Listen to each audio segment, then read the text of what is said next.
Sylvanus Olympio était un homme politique togolais qui a joué un rôle important dans l'histoire de son pays. Né le 6 septembre 1902 à Lomé, alors sous domination allemande, il a été éduqué en Allemagne, où il a étudié l'économie. Après ses études en Allemagne, Olympio est retourné au Togo, qui était alors sous mandat de la Société des Nations après la Première Guerre mondiale, avec la France comme puissance mandataire. Il a travaillé dans le secteur bancaire et a joué un rôle actif dans la vie politique du Togo.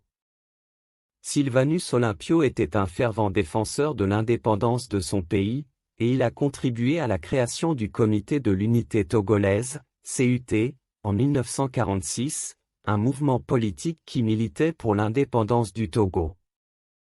En 1958, le Togo a obtenu son autonomie vis-à-vis de la France sous la forme d'une république autonome au sein de la communauté française, et Olympio est devenu Premier ministre du Togo.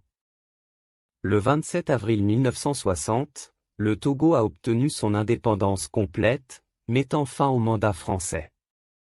Sylvanus Olympio est devenu le premier président du Togo indépendant, mais son mandat a été marqué par des tensions politiques et des rivalités avec d'autres dirigeants politiques, notamment Nicolas Grunitzky. Olympio a tenté de consolider son pouvoir, ce qui a provoqué des troubles politiques.